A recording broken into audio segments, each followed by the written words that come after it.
Here's a question. When do you want to include background noise in your dialogue? Never. The answer is always never, and especially not in your talking head recordings, webinars, live streams, videos like this one. There are as many ways to keep unwanted sounds out of your recording as there are unwanted sounds waiting to get in. Welcome to the wonderful world of noise reduction and noise suppression. This episode of How To Video will be less of a step-by-step manual on how to get noise-free audio and more of an overview of the entire space, with some background and some options. Let's start by talking about how audio is recorded differently for different purposes. There are two main branches of audio workflow: pre-recorded audio and live audio. Pre-recorded audio is the realm of film production, for instance, and its aim is to get the best quality audio possible. In this way, it's a lot like how you get the best video quality possible, by recording with very expensive, very sensitive equipment that gives you flat, uninteresting files that then need to be finished professionally in post before they're ready. Like here, this mic and this mixer it's feeding into will make your voice sound so good your audience will think they're in the room with you. And after the shoot, you can go in and add noise reduction, EQ, and other effects to sweeten the audio for final delivery. This is all great, but none of this production gear will remove the noise of your dog barking in the background. And the techniques for removing that in post are very difficult, require a professional, and even then there are no guarantees. But that's okay, because you're pre-recording, you can control the environment. You can do multiple takes if something goes wrong. That's definitely not possible with live audio, where anything can happen, and often does. Whether it's a live stream, conference call, or just walking down the street on the phone with your mom, each has certain requirements and solutions to keep the noise down automatically. Let's go over some of the options, starting with least to most advanced. The most basic way to minimize noise is to get a mic as close as possible to your mouth, because the closer the sound source is to the mic, the louder it is. The louder it is, the lower your mic's gain can be, and the higher the signal-to-noise ratio. Basically, your mic will turn itself way down so your voice can come through at the right level, and everything else will recede into the background. To illustrate this, I called up Tom Paget, SproutVideo's customer success lead. Hey, Nick, thanks for having me on. Yeah, for sure. You're a gamer, right? So this is like a gamer headset? So this is to make it a gamer headset. It's a USB-powered microphone. It's basically like a lavalier, but designed for headsets. You're really clear and really crisp, and to me, it sounds like pilot audio. Like you sound like you're flying a helicopter. We got a bogey coming in off the 9 o'clock horizon line. You have no noise suppression software running right now? Nothing right now, no. Are there noises in the room? So my air conditioner's on right now, so I don't know if you can hear that in the background if I quiet. That mic is so close to your mouth that you sound really crisp and clear. You sound like a pilot, but you sound crisp and clear. Yeah, it's bumping right now. Yeah. All right, cool, thanks. The next tool is a noise gate, and this is a standard effect to add to any live audio, and it's available in OBS and other streaming software packages like vMix. All this is a gate that decides that until the audio it's hearing is at a certain level, nothing gets by.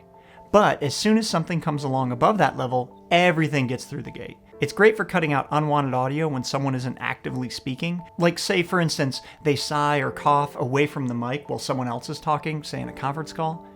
A noise gate will take care of some of that. But again, it does nothing for the background noise while that person's talking. The next step up is software-based noise suppression. You'll see these built into conference apps like Zoom, and they're used heavily in Bluetooth headsets and smartphones. Each device's built-in noise suppression software is tailored to the noises it expects to hear. For instance, some cars' Bluetooth setups automatically reduce the road noise that you would hear in the interior of that particular car. And the intercoms in motorcycle helmets are set to reduce really specific frequencies, like for instance motorcycle exhaust. For home use, Crisp is one of the more popular desktop apps. What it will do is try to detect what's your voice and what's the background noise. These apps do a fair job, but one of the drawbacks is what they do to the clarity and quality of your voice. The more background noise they have to suppress, the more they degrade the vocals. Just like with the close-up mic option, you're augmenting the sound of the speech. And in a really noisy environment, vocals can get pretty choppy. The next step up is a hardware option. These are more powerful because they have a lot more processing power behind them, and these options can get pretty serious and pretty expensive. The best consumer level option is Nvidia RTX Voice, and what it does is use your graphics processor to run an AI that auto-detects background noise and removes it. Luckily for us, Tom has one of these, so let's cut back to talk to him about it. Hey, Nick, good to see you again. Good to see you. I'm glad you're wearing those headphones. You changed headphones. Exactly, yeah. So these are, the ear pods that everyone has with their iPhones, right? So this is like you're picking up all the sound in the room, so you probably can hear my air conditioner a little bit more now. Yeah, definitely. It's more prominent now for sure. All right, great. Let's switch on crisp. I have crisp noise canceling enabled right now. So you might notice a little bit of a difference on the noise floor there. But you'll probably really notice a difference when I turn this on. Are you ready for it? Ready. All right. So I'm just going to be talking over the microphone. The vacuum is on. All right. So yeah, I'm talking directly into the vacuum cleaner.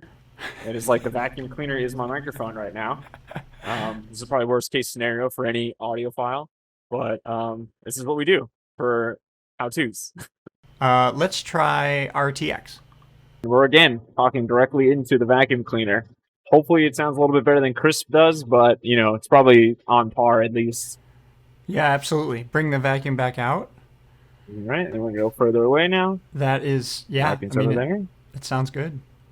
You know what? We haven't even heard the vacuum yet. You're right. Yeah, so this right now is no noise canceling. I'm gonna turn the vacuum cleaner on. And you guys probably can't hear me too much, so I don't know. This is what we were doing before. I'm gonna put it right up against it again. That's extreme. Oh, definitely, yeah. But you know, you can do it though. Yeah, absolutely. Tom, thanks a lot. I appreciate it. No problem, Nick. Thanks for having me on, man. With a solution like this, you can remove noise and still sound like you're a human who's not flying a Black Hawk or talking underwater. So generally, the very best quality audio cannot protect you from background noise. And when you start to protect your audio from those unexpected interruptions, you'll lose a bit of quality and fidelity of what you're trying to record. Each has its place, but I'd say generally, for webinars, conference calls, live streams, it's better to be safe than sorry and lose a bit of vocal quality so your dog, your kids, delivery people, upstairs neighbors, downstairs neighbors, next door neighbors, local first responders, acts of nature, household appliances, you know, the chaos of life, don't interrupt your message. Especially after 2020, we're now all used to giving the illusion that we're all living in professional recording studios. The tools we've just covered will help you keep shining that on. For more tips and tricks for all things video, subscribe to our series and check out our blog for more episodes of How To Video. Thanks for watching.